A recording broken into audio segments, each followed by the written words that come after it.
Hi everybody, this is Kevin and welcome back to another video. And today I would like to share my thoughts on Ys Memories of Celceta, which is yet another fantastic game in the long-running Ys series. I absolutely loved it, and there's quite a bit to say, so let's begin by mentioning the first half of this video will be as spoiler-free as possible, and there will be a timestamp in the description to indicate when I go into the spoiler section, because not only would I like to talk about the various plot revelations and the ending, but I would also like to mention all the different references and connections to the other Ys games, which is why I think it's so worthwhile to either play these games chronologically or in release order like I'm doing, so you can pick up on the returning characters or a certain thing they name drop, or even hearing an OST from an older game that starts playing, and it just makes the experience so much better. I love the Ys series, and I've said this now since my video on Ys 6, the Arc of Nepishtim, and I 100% stand by it. And that's the fact that the Ys series is the better version of The Legend of Zelda. And once I finish playing all these games, after this I have Ys 8, Ys 9, and Ys 10, I will do my dedicated video further explaining that, because not only is it a fact, it's a dark fact. So anyway, let's talk about some of the history of this game. It originally released on the PlayStation Vita in 2012 in Japan, and then the following year in 2013 was released in North America. Then some years passed. In 2018, it received a worldwide release on the PC. And then the following year, in 2019, it was released on the PlayStation 4 in Japan, followed by another year in 2020 for its North American release on the PlayStation 4, which was the version I played. I played the PS4 version on my PS5, and I just think that makes the experience so much better.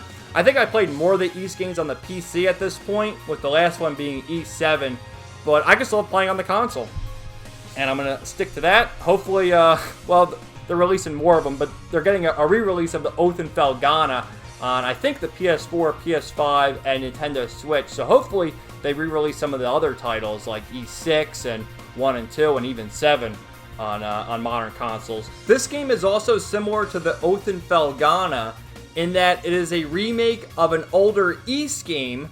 However, Memories of Celceta is actually a remake of two older Ys games.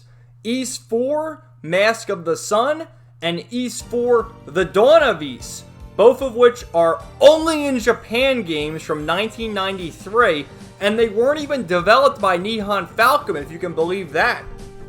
Typically, Nihon Falcom develops all their games, but they just have trouble publishing them, until recently with Exceed Games and Nice America. But in Mask of the Sun's case, it was developed and published by a company called Tonkin House, who also developed Ys 3 Wanderers from Ys, which was then remade into Oath and Felghana, and that was only in Japan on the Super Famicom. And then Ys 4 The Dawn of Ys was developed and published by Hudson Soft for the PC Engine. So just an interesting note there. I haven't played those games, obviously, but from what I can tell, especially the name Mask of the Sun, there are elements from both games that were pulled into Memories of Celceta to make, I guess, the definitive experience. And hopefully at some point they're able to do that with Ys 5, which to my knowledge is the only game that hasn't been remade and is still stuck as an only in Japan game. Okay, so let's take a look at some of the screenshots now. One of the things I really like about this game is just the presentation at the very beginning and the very end of the game, because you never know who the narrator is. And something I've thought about is, what if the narrator is someone who just stumbled upon Adol's journals 100 years into the future? So Adol has long since passed away, and the person reading the journal is trying to make sense of what this crazy redhead did when he was alive. All these adventures of going to the Altago Islands, battling dragons, encountering the Great Rhoda Tree, the blue-haired maidens, and it's unbelievable.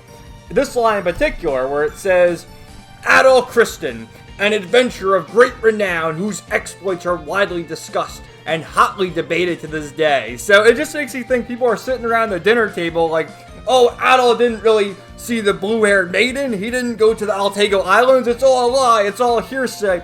But it's written right here. I just love it. It's just such a great line. Now, another trope that is long been prominent in JRPGs resurfaces here, and that is the main protagonist suffering from amnesia, in which case the game is called Memories of Celceta.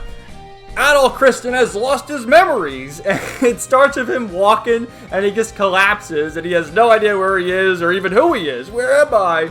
And he runs into totally not Dogi, the stand-in for Dogi, Doran, who's actually a pretty cool character in his own regard. There you are, I finally found you. It's me, your old pal Doran. When I first played this game, I'm like, where's Dogi? But it makes sense as to why Dogi's not there, and maybe I'll have to get to that in the spoiler section.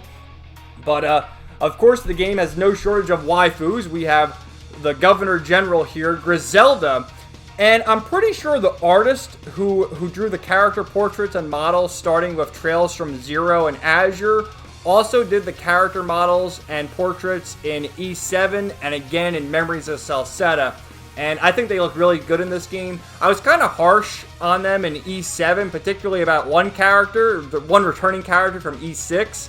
But they look good here, especially when it comes to the lovely ladies. But here's what I'm talking about. They're highly discussing Adol's exploits in his journal. Griselda knows, I recently heard of a mysterious island called Asteria in the east, long cloaked in violent, impenetrable winds. And she heard about Adol and his adventures over there. So, the main story behind this game is we just saw that Griselda here is speaking to us. She wants us to map out the Great Forest of Celceta. We see it on the horizon there, and that's basically the game. You go out there, and it reminds me a lot of Zelda, and I've mentioned this, I think, dating back to my E6 The Ark of Nepishtim video, where I think Ys is the better version of The Legend of Zelda. I still stand by that, and after I finish playing all these games, I still have 8, 9, and 10, I will do a dedicated video properly explaining that, because it just is. It's a dark fact. Not only is the gameplay loop better in Ys than it is Zelda, but you also have a better silent protagonist in Adol Kristen compared to Link. But yeah, what I love about this, it's not open world. You have linear paths, but you'll go, and then, oh, do I go left or right? If you go left, you reach a dead end, but you can get some secrets, some more powerful items, and better treasure. If you go right, you progress the story, you'll reach a dead end. You gotta get the item from the dungeon to progress. I love the gameplay loop here. It's so much fun, and I think it's a big step up from E7 in that I was switching the characters more in this game than I was in E7. In E7, I really only used Adol and Dogi, but in this case, there were only a max of 6 party members, like 6 party members in total, and you had 3 in your active party, and I was always switching between them. It was a lot of fun. So I love the gameplay loop in this. Oh, the music, too. Don't get me started.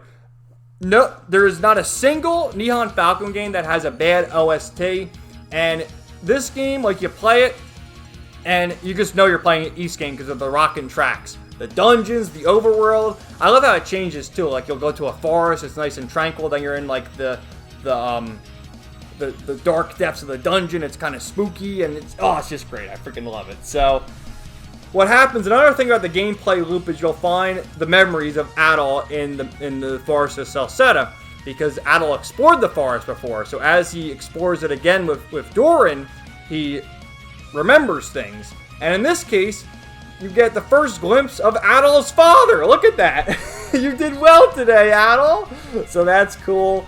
The true best girl of this game shows up in Karna, and she's getting all mad because Adol forgot her. But, yeah, she is absolutely the best girl. There was an anime opening in this game which showed all the characters, and fantastic. You know, some really cute moments with her. I've been looking for you forever. There's a comic relief character in General Leo who's trying to scale the wall here. And what happened here, because Karna was at the top of the wall, he's trying to get her down, but she jumps down while he's still scaling the wall. And then, let me down, I'm scared of heights. Like, what are you climbing the wall for, bro? But, similar to Ys 7, the characters all have their different abilities. Pierce, Strike, and Slash. And you'll have different characters join the party. In this case, Ozma, who wields a spear. Adol, of course, with the sword. Doran uses his gauntlets. Karna is the ranged attacker. She actually throws knives. There's another character who wields a hammer, and then another one who wields a halberd. Some of the cameos I think I can show you in the non-spoiler section are just other various Falcom cameos. And our good friend Mishi is in the game. You gotta love it. Look at him. Mihi. There's Mishi. And there's a side quest which also gets you a trophy if you find all the... Well, there's only one Mishi, but he goes to different hiding spots throughout the game. So look for him. There's also Mr. Tittles, which I had to do some fact checking.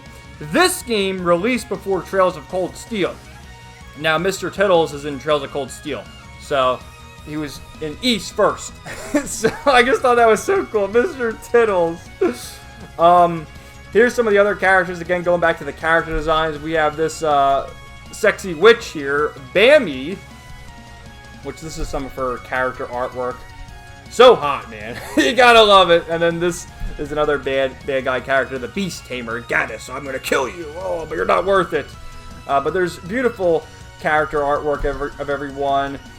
That kind of reminds me of Trails almost, where they're going to the guild finding quests. There's a bunch of different side quests to do in the game where you'll slay monsters, or if you get, I need like 10 of this item, and then you'll get gold that way. So it's definitely worthwhile to do all the side quests.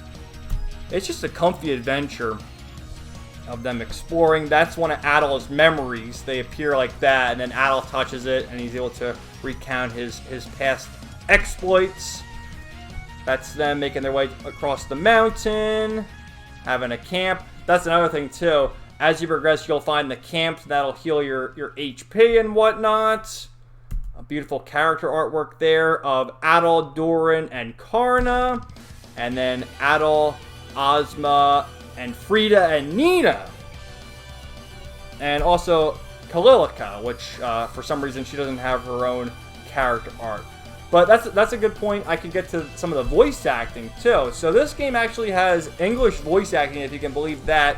Similar to Nayuta, though, in that the characters will voice one or two lines at the start of an important cutscene, and then otherwise just grunt and call out their attacks. They have a special extra attack where they call it out. But it's a pretty star-studded cast, if I do say so myself. We have Bryce Papenbrook as Adol Kristen, which Bryce Papenbrook, I believe, has voiced Adol in every game that he's been able to voice him, and is going to voice him for the first time in the Oath and Felghana with that re-release. So that's cool. Kirk Thornton as Doran, Christina V as Karna, Sean Chiplock as Ozma, Cassandra Lee Morris as Kalilica, Wendy Lee as Frida, Kyle Haber as Eldiel, Wendy Lee as Lisa, Kirk Thornton again as Gaddis, Christina V as Bammy, Sean Chiplock as Gruda, Sean Chiplock as Leo, and Kyle Haber as Remnos and LaFonce. So they have people, voice multiple characters, but it's like I said, there's not a lot of voice acting in this game. But I thought it was interesting how they had such big names here, and if you're familiar, you'll realize that pretty much all these people voice characters in the Trails games. So I wonder if the release dates lined up, that maybe as they're dubbing, whether it be Trails of Cold Steel 1 or 2, or maybe even 3, they also dub this game, because it would make sense. It's either Exceed Games or Nice America, and it's, all these people are already dubbing one game, why not just dub the other? So I thought that was cool, but almost makes me wonder, how does the pay rate go for voice acting, especially when we're talking big names who only read one or two lines and just do grunts? It's kind of funny to a certain extent. But anyway,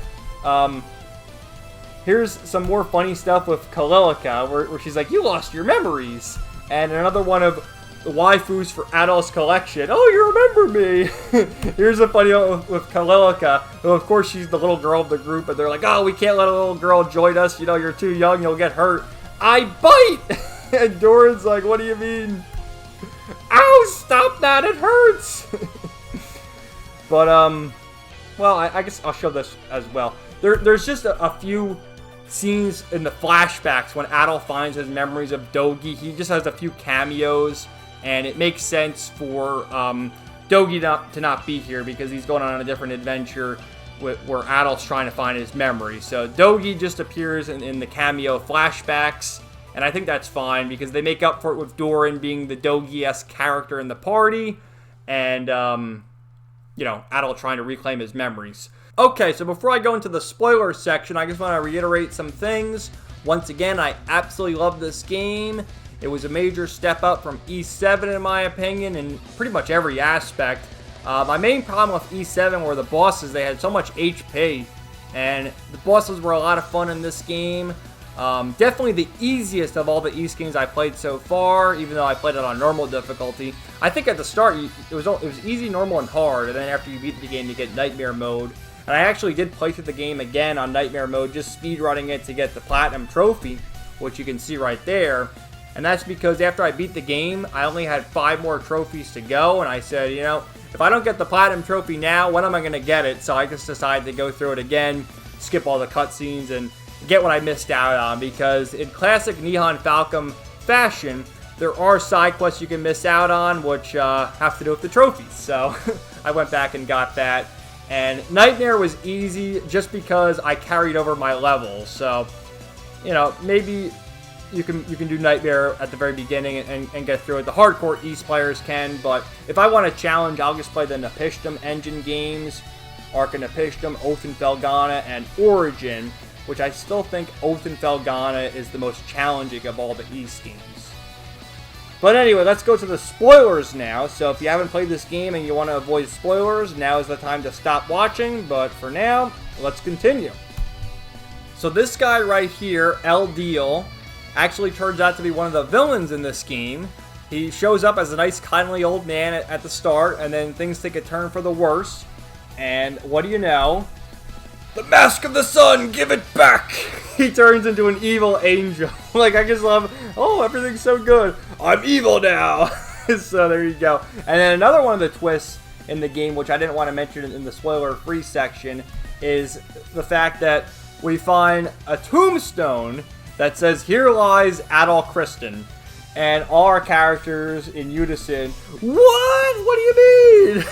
And Adol actually says to Doran, he's like, "I don't remember dying." And Doran, well, go figure, of course you don't remember dying, because you're still here. You didn't die. It's all a conspiracy. But this is definitely a really crazy reveal. And it's actually interesting looking back, because in the opening, this is the case for a lot of things, both in video game openings and in anime openings. They spoil a lot of shit. They show the tombstone in the opening, as well as all the characters.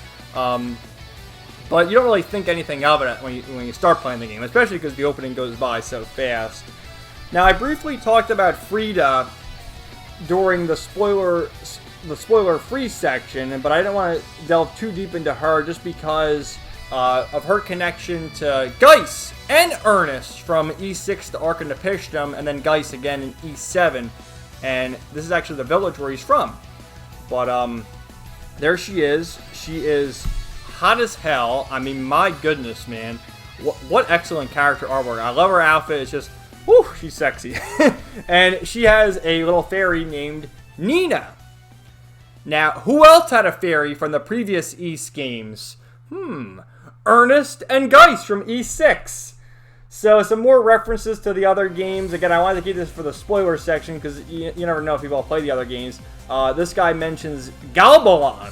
Galbalon was the final boss of East, the Oath and Felghana. What do you know? Gruda shows up, who at the beginning is kind of a suspicious character, but then he reveals that he's a villain. He mentions that they're going to call themselves the Darklings, which that was Dallas's group from, the original East 2 and even East Origin. We see the Rhoda Tree, and the Rhoda Tree theme from the very first East game plays during this, which I got goosebumps hearing it. I'm like, man, it's the Rhoda Tree theme. I love when games do that. This is also the revelation of Frida's connection to Ernest and Geis, and mentions how Nina was created by her ex-fiancé. That's Ernest. And remember, Ernest had the 3 fairies with him, who eventually were inherited by Geis. Unfortunately not. He left Danon a number of years ago. His younger brother left around the same time as well. That's Geis! He said he was determined to bring his older brother back home. What a tragic story, man. Now, chronologically, obviously this game was made after Ys 6 and 7, but chronologically, Ys Origin is the first game. Then Ys 1 and 2. Then I believe Ys 10, if you can believe that. Then this game. Then the Oath in Felghana. And then I think Ys 8. And then really later in the timeline, I think the last game in the timeline is Ys 9. But before Ys 9 is 6 and 7. So 6 and 7, where Ernest and Geis have prominent appearances, takes place after this. Little would Frida know what would happen to her ex-fiance and his brother, Geis, and how Adol would run into them, but... yeah, but idiots, baka! But yeah, that's E6, the Ark of Nepishtim. Beautiful artwork there. I gotta say, I've seen some slander with E6, the Ark of Nepishtim. This has gotta go to my top 3 Ys games. I love this game, but that's Geis and Ernest up top there. There's Ernest. The original Arios McLean, might I add. And Geis. The Legends. So speaking of Legends, we also run into the Grand Rue, the oldest of all the Rues. And another, oh, Falcom, can I copy your homework? Sure. Is that Dieter Croix? What are you doing, Falcom? Please don't mock me. I'm not Dieter Croix. I'm his ancestor, Lafonce. And then we eventually fight against everybody. There's Karna having her badass speech against Bammy. And Bammy, the sexy witch, turns into this abomination. And we have this, like, dude, the Rhoda gifts Adol a sword. Like, holy shit. And that's going back all the way from Ys Origin to the original Ys 1 and 2. You gotta love it. And, you get some epic moments here with Adol. One of the things I really liked about this game, too, and I was critical with E7, is just the fact that in E7, it always seemed like Dogi was speaking on Adol's behalf. But in this game, you get the choice to, like, talk for Adol. They'll be speaking to Adol, and then you'll be given a choice. In this case, they both mean the same thing. It's time to finish this, lend me your strength. But sometimes you'll have the answer where it's more of the noble hero and more like the edgy Adol, if you know what I'm saying. But I like that quite a bit. And I think it was kind of because I played Ys Origin before E7, and in Ys Origin, every character had their own personality. And, I mean, Adol has his personality, but he doesn't speak. He has Dogi speak for him.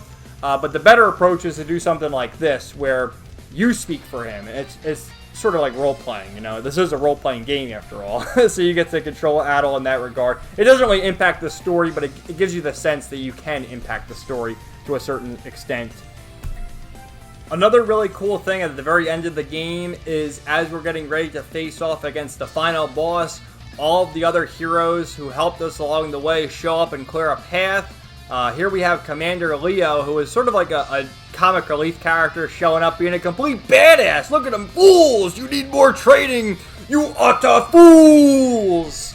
And everyone stays behind. You have Kalilica staying behind to help. And eventually, the only ones at the top are Adol, Doran, and Frida. And Doran and Frida, because they're from the same village, say, alright, we're going to stay behind. Go on, for us! And for everyone else who lives in Celceta, only you can do it, Adol!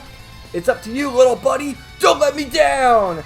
And Adol, in classic Ys fashion, which E7 did this as well, where everyone was fighting the final boss, it had 3 stages, and for the final stage, Adol fought him alone. Again, Adol fights alone for the final boss. In this case, it's Ishmael Gareen! Which again, Falcom, write it down, copying our homework. But I love it, man. I love how Falcom reuses stuff like this. And it really is, Gruda's shadow. It's fucking Ishmael Gareen. Kill you. And what's so cool about this is voiced by Sean Chiplock, who, of course, voices Reen in the English dub.